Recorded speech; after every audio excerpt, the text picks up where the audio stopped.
Well, there's been a lot of talk lately about silver maybe setting up for one of those moves that catches almost everybody flat-footed. So in this video, we're going to separate the noise from the real setup, and you're going to walk away with a much clearer idea of what matters, what doesn't, and why this market still has a lot more tension under the surface than most people realize. It's Friday, April 17th in New York, so comment below with the day and date you're watching from. And real quick, if you value the way I break this stuff down, support the channel by subscribing and comment John A.G. Best, so I know you're part of the real ones. Now here's the thing.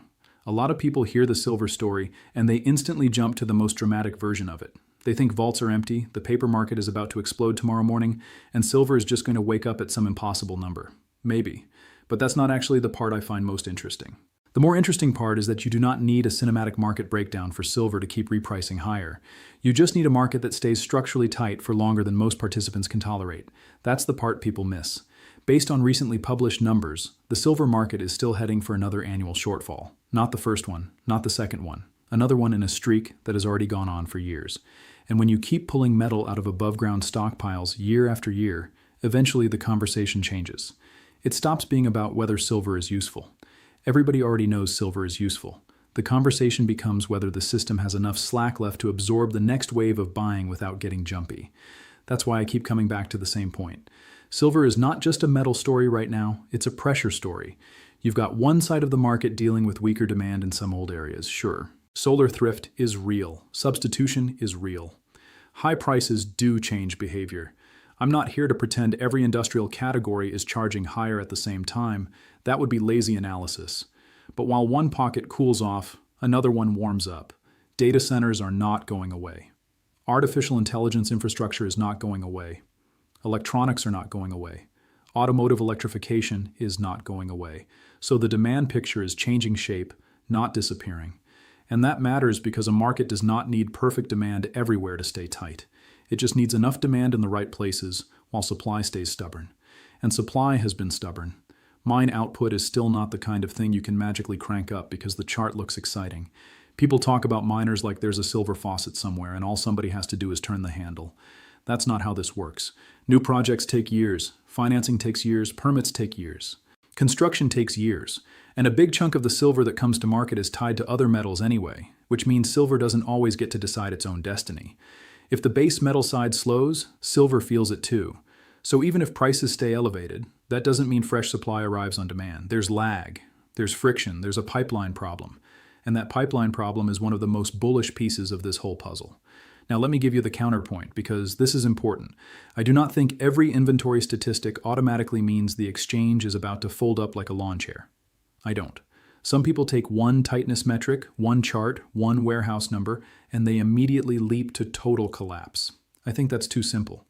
In fact, one of the most recent updates out of the London market suggests liquidity there is better than it was during the nastiest squeeze phase last year. So no, this is not me telling you there is no metal left anywhere on Earth. But better than panic level tightness is not the same thing as loose. That distinction is everything. The market can improve from an emergency setting and still remain vulnerable. It can gain some breathing room and still be one serious demand pulse away from getting jumpy again. That's why when I hear people say, well, inventory is stabilized, so the story is over, I just shake my head. No. A pressure cooker with the lid loosened a little is still a pressure cooker, and silver still looks like a pressure cooker. From recent market updates, physical liquidity in London has improved from the worst stretch, but the share of metal that is truly free to move is still not the kind of number that makes me feel relaxed, especially if investment demand wakes back up hard. That's the key. If the market stays sleepy, fine.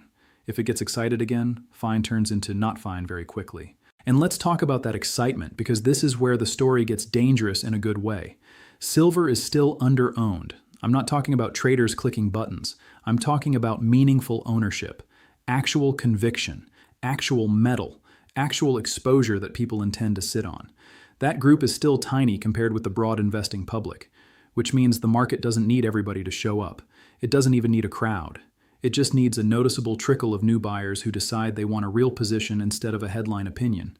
That's when things can move fast. Because if the available float is already being leaned on by years of deficits, and then you layer in fresh bar and coin demand, and then you layer in renewed exchange-traded demand, and then you layer in a little fear about currency stability or debt or geopolitics, silver doesn't have to do anything polite. It can get rude in a hurry. And this year, You can already see some of the ingredients. Silver had that wild upside burst earlier in the cycle, cooled off hard, scared a bunch of late chasers, and now it's sitting in that zone where the impatient people start telling you the story is dead. I actually like that kind of setup, not because pullbacks feel good, they don't, but because violent markets tend to scrub out the weakest hands first. The tourists buy the excitement. The conviction buyers buy the reset. That's usually where the foundation gets rebuilt. So when I look at silver hovering around the upper 70s after having traded above 90 earlier in the year, I don't look at that and say, wow, what a failure. I look at that and say, okay, this market got overheated, washed some people out, and now we find out who really understands the thesis. And the thesis is not that silver goes up in a straight line. The thesis is that we are still dealing with a scarce industrial monetary metal in a world that keeps manufacturing reasons to own hard assets. That's very different. Look at the macro backdrop for a second. The dollar index is still sitting under that big round 99 area. Federal debt is still hovering around the edge of 39 trillion. Central banks are still buyers of gold in the aggregate, and China in particular has kept adding gold while private investment demand there has also stayed aggressive. And I know gold is not silver. Correct. But gold's strength matters because gold is the emotional leader of the precious metals complex. When gold stays respected, it becomes easier for silver to catch a secondary wave. And China has been sending a message. According to the latest publicly available updates, Chinese gold exchange-traded funds just posted a record quarter for inflows, and the official sector there kept adding metal again into the dip. That tells you something. Big money in that part of the world is not treating precious metals like yesterday's story.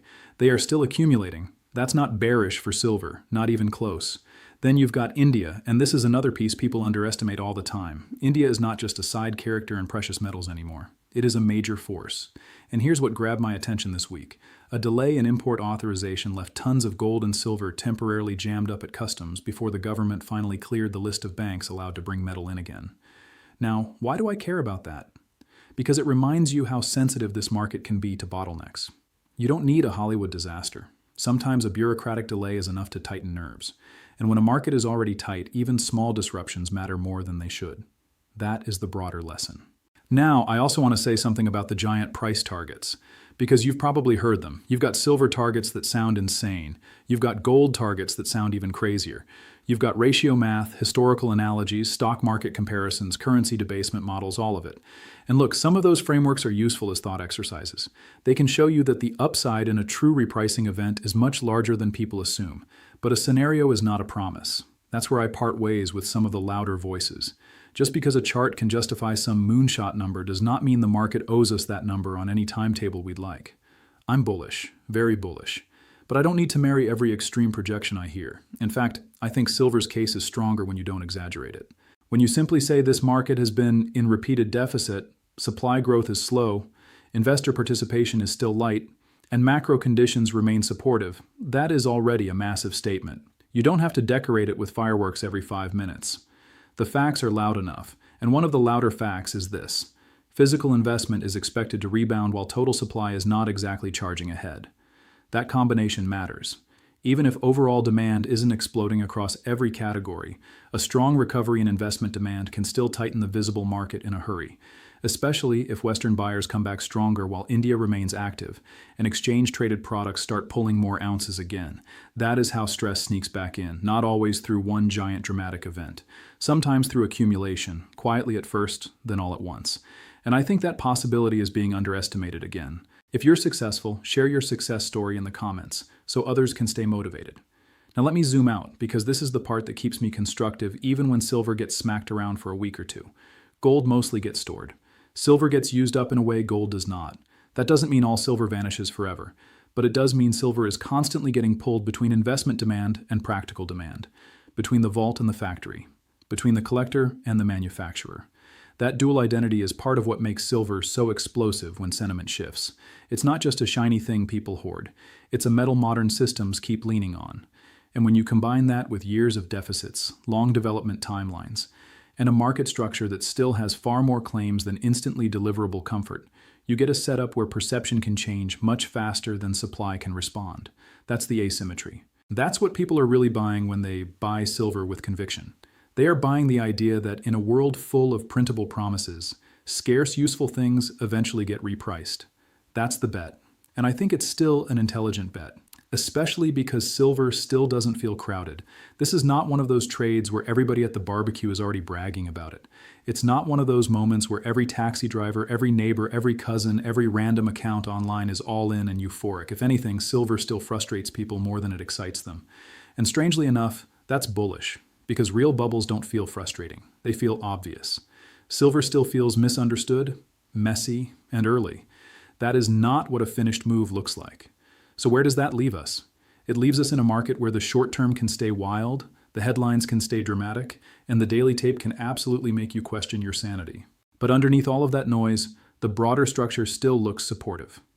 Repeated deficits, tight physical conditions, slow supply response, strong gold backdrop, active Asian demand, a softening dollar, massive sovereign debt, and a public that still, by and large, has not seriously crowded into silver. That is a lot, and if even a few of those forces intensify at the same time, silver won't need permission to move. So no, I'm not telling you to root for chaos. I'm not telling you every warehouse receipt is fake. I'm not telling you the market has to break for the thesis to work. What I am telling you is that this setup still looks unusually favorable for higher prices over time, and the recent cooling action has not broken the bigger story in my view. If anything, it may have reset the board for the next phase. That's why I stay focused. That's why I keep watching the inventory picture, the investment picture, the Asia picture, and the macro picture together instead of obsessing over one headline at a time. Because when you put it all together, silver still looks like a market where complacency could get punished, and that is exactly why you should keep paying attention. And one more thing before I wrap this up. People keep asking whether the gold to silver ratio still matters. Yeah, it does, but maybe not in the cartoonish way some people present it. I use it like a tension gauge. When gold stays elevated and silver starts gaining ground faster, that usually tells you the market is broadening, not fading. We've seen stretches like that before, and once momentum gets accepted, silver can start behaving like the market suddenly remembered what it is. Also, London Vault holdings did tick higher into the end of March, which is worth noting, but that doesn't cancel the bigger drawdown story from the last several years. It just tells you the market found a little air, and a little air is not the same as abundance, not even close. That's why I still think patience here has a very favorable risk-reward profile, if you understand the bigger picture properly. Thank you for being here. Thank you for spending this time with me, and keep your head on straight out there. This is for education and discussion only, not financial advice, and definitely not me telling you what to buy, sell, or chase with your hard-earned money.